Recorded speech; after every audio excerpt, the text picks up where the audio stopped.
is this how civilized nations work? They don't.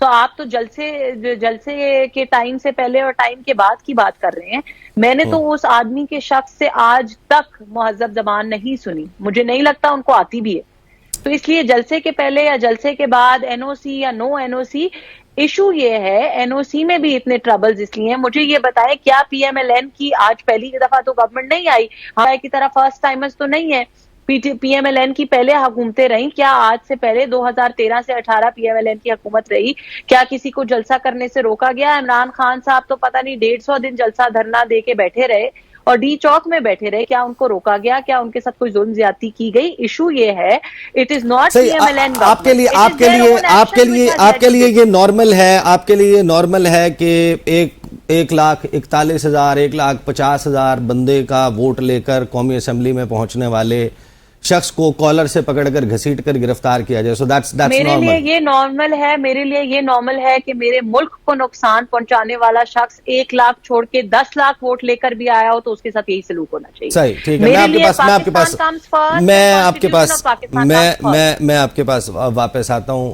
Humayun محمد صاحب, سو دی sons are normal. یہ آمنہ صاحبہ کہہ رہی ہیں کہ یہ کوئی مسئلے کی بات نہیں ہے جو پاکستان کو نقصان پہنچائے. 1 لاکھ ووٹ لیا ہو, 10 لاکھ ووٹ لیا ہو, اس کو اسی طرح گھسیٹ کے نکالا جائے گا.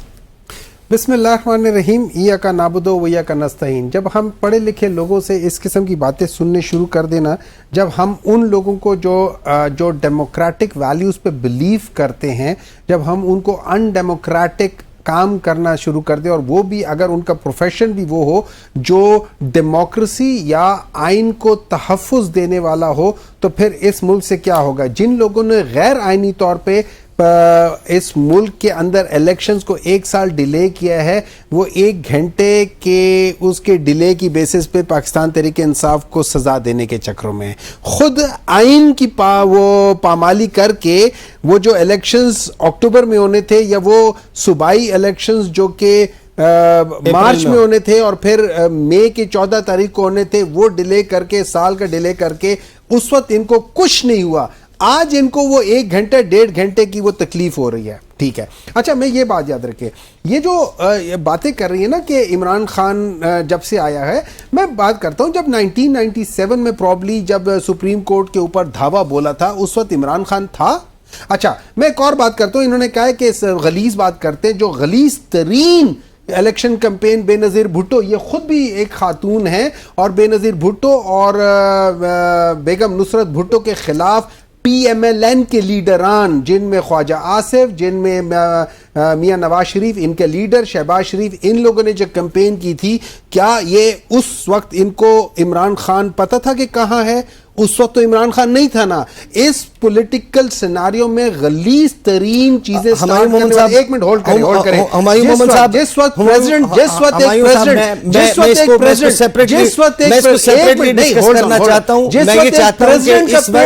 جو سب سے بڑا واقعہ ہوا ہے کہ پاکستان کی تاریخ میں پہلی مرتبہ پارلیمنٹ میں چار دیواری دیکھیں, نہ صرف یہ کہتے ہیں 9 مئی میں یہ کہتے ہیں کہ ہم لوگ چلے گئے تھے اس جگہ پہ, یہ کور کمانڈر کے گھر چلے گئے تھے, اور وہاں پہ ہم نے کیا اور بات. اگر وہ ایک انسٹیٹیوشن کے خلاف تھا, یہ پاکستان کے خلاف ہوا ہے, یہ پاکستان کے اوپر اٹیک ہوا ہے, یہ اس سے زیادہ. یہ لوگ کہتے ہیں نا, ہم لوگ سب کہتے ہیں نا کہ پارلیمان سب سے سپریم ہے, پارلیمان سپریم کورٹ سے سپریم ہے, پارلیمان ہر ایک چیز سے سپریم ہے, تو پھر آپ نے سب سے سپریم چیز کے اوپر اٹیک کروایا ہے. اس سے بڑھ کر اور کیا ہو سکتا ہے؟ اس سے بڑھ کر اور کیا ظلم ہو سکتا ہے؟ اور اس کے بعد دیکھیں بات یہ ہو جاتی ہے کہ جو لا پاس ہوا ہے, وہ لا سب سے پہلے تو آرٹیکل 16 کے خلاف ہے. اچھا, آرٹیکل 16 میں ریزنیبل ریسٹرکشنز کی بات کی ہے. ان لوگوں نے 29 میجر سڑکوں کے اوپر کنٹینرز رکھے تھے, اور اس کے علاوہ آئی ڈونٹ نو کہ وہ اسلام آباد میں تھی یا لاہور میں تھی, کس جگہ پہ تھی, جو لوگ پنڈی میں تھے چھوٹی چھوٹی سڑکوں کو بند کیا ہوا تھا. میں 29 ان سڑکوں کی بات کروں جو میجر روٹس تھے. اچھا, آپ کو یہ یاد رکھیں, انہوں نے ایک روٹ دیا ہوا ہے جو اسلام آباد سے جائیں وہ یہ D12 کے ساتھ سے جو راستہ جاتا ہے اس پہ جائے، جس کو ہم وہ ایران ایونیو کہتے ہیں، اور آگے جا کے وہ مرگل ایونیو ہو جاتا ہے. آپ کو پتہ ہے جہاں پہ یہ D12 ختم ہوتا ہے ریزیڈینشل ایریا، اس کے بعد 1.5 فرلانگ کے اوپر وہ جگہ ہے، ڈیسٹینیشن ہے جہاں پہ انہوں نے اس جگہ پہ کنٹینر لگا کے بند کیا ہے، اور وہ روٹ تھا. دیکھیں جب آپ ہمیں اجازت دیتے ہیں اور پھر اس کے اوپر آپ اتنی ریسٹرکشنز ڈال دیتے ہیں کہ یہ روٹ میں بند کر دیا، وہ کر دیا، یہ ساری چیزیں میں ریسٹرکشنز کا پوچھتا ہوں. آمنہ صاحب لیٹ می انکلوڈ ماجد نظامی صاحب. میں آپ کے پاس آتا ہوں، آپ کو آپ کا جواب دینے کا بالکل موقع ملے گا. ماجد نظامی صاحب، آپ پاکستان کی سیاست کی تاریخ، اس کے اوپر بھی بڑا عبور رکھتے ہیں. ہمیں یہ سمجھائیں کہ یہ جو کل ہو گیا ہے پاکستان کی قومی اسمبلی کے سینز جو آپ نے دیکھے ہیں، ان مناظر اور ان نئی رسوم کا جو ہم آغاز کریں، اس کو بھگتنا کیسے پڑے گا؟ بہت شکریہ. میری رائے میں تو یہ ایک افسوسناک واقعہ ہے کہ جس کی بالکل مذمت ہونی چاہیے. کئی چیزیں ایسی ہوتی ہیں کہ جن کو ڈیفینڈ نہیں کرنا چاہیے. جس اسپیکر ایاز صادق نے یہ کہا ہے کہ وہ گرفتار ہوا ہے، ان کو رہا کیا جائے. میرا خیال ہے کہ وہ چیزیں ہیں کہ جو جمہوریت کی بنیاد ہیں، اور ہمیں ان چیزوں کو سمجھنا چاہیے. جب کوئی بھی سیاسی جماعت سرکار پہ ہوتی ہے، اس کا مطلب یہ نہیں ہوتا کہ اس کے پاس ایک مکمل کھلی چھوٹ ہے کہ وہ اسکول ضابطے اور قاعدے کی طرف رکھ دے.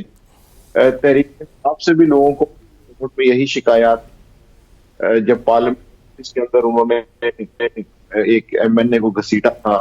دوسری جانب دیکھتے ہیں کہ اس دفعہ تو ایک نئی سیٹ ہوئی ہے کہ پارلیمنٹ کے اندر سے گرفتاریاں کی گئی ہیں، لائٹس کو بچایا گیا ہے.